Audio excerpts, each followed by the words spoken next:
We use a lot of different kinds of music for different kinds of things.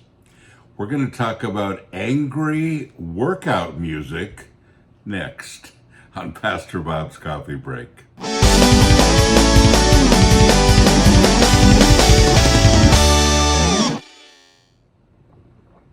Enjoying a little Headbangers brew this morning. Our winter blend almost over.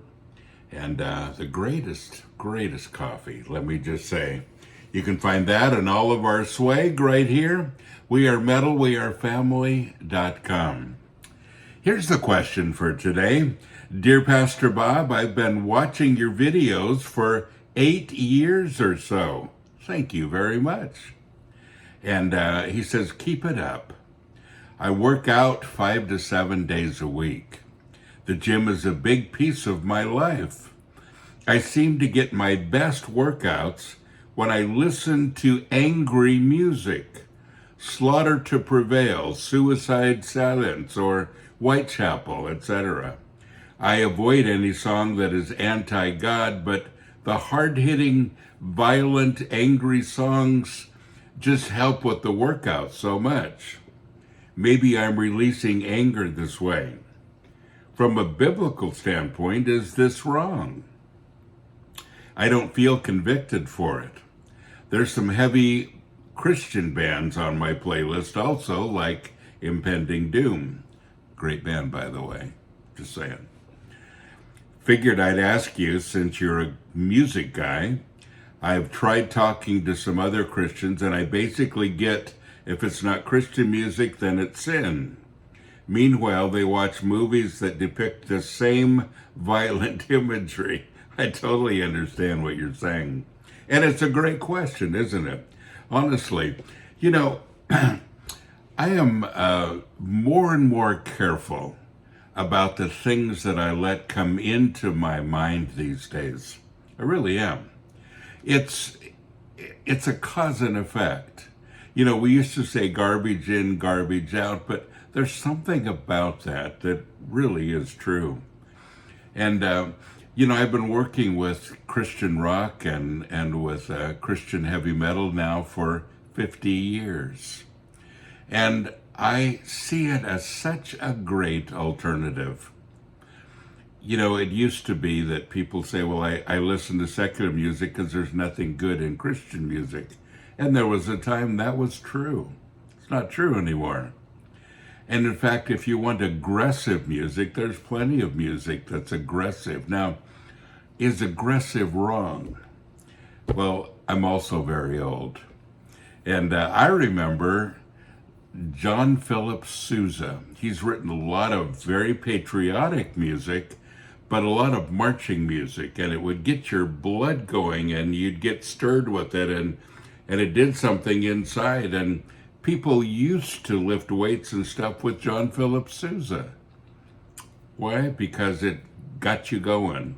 It hyped you up, and great crowds were hyped up with his music as well. But it was a whole different kind of music, but the results were the same. And so I understand what you're saying. You'd like to use the genre that you enjoy to get your blood going. Nothing wrong with that.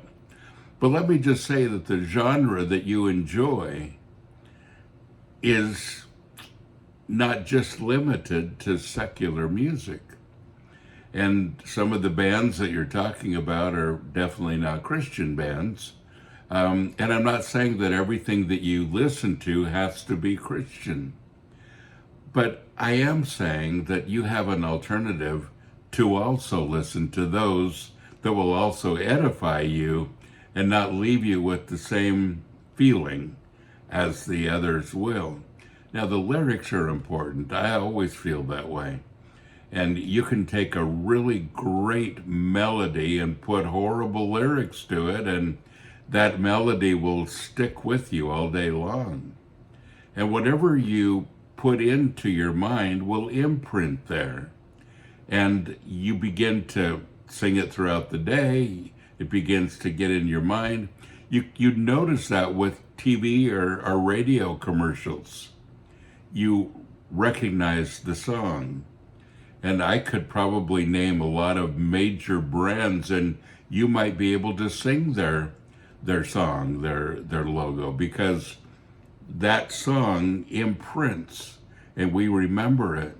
And there are some songs that, well, there's some jingles, we call them, the audio logos, visual logos, that I remember from 30, 40 years ago that are no longer even used, but they're still in my mind. I remember them well. And I remember how irritating it was when they got in there, and I would kind of find myself humming them all day long. Well, we do that with music. But let's go to some scripture here. I think that would be important as well. And let's look at Romans chapter 12 and verse 2. It's a scripture that a lot of you are familiar with. And he says, do not be conformed to this world any longer with its superficial values and customs. Now, why is that important? Because, folks, we're to be separate. We have a new list of things that set us free instead of putting us in bondage. So our values are different, our customs are different. And it says, do not be conformed any longer to this world with those things, but be transformed and progressively changed as you mature spiritually. Now, why is that important? Because there is a word, sanctification, that means that we're always progressing. We're always working out our salvation. And doesn't mean that we're not saved, but we're always progressing in it. And so anything that I feed my mind will either take me backwards or help me to progress forward. He says, but be transformed and progressively changed as you mature spiritually by renewing your mind, focusing on godly values, ethical attitudes, so that you may prove for yourself what the will of God is, that which is good and acceptable and perfect in His plan and His purpose for you. Now, does that include workout music? Well, I think it does. I think it includes anything that we do. It includes the music that you listen to, the television that you watch, the movies that you go to. It includes everything around you that you are involved with, because it'll either take you forward or backward. Yeah.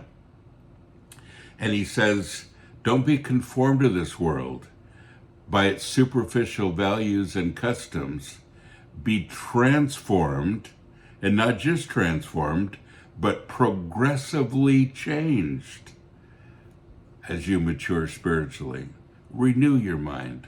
Focus on godly values, ethical attitudes, those things that will lead you towards sanctification. Impending Doom is a great band. Love them. But there are also many, many more just like them that are great bands that you'd use very effectively to do your workout as well. Well, folks, don't forget, you are blessed. So go and be a blessing.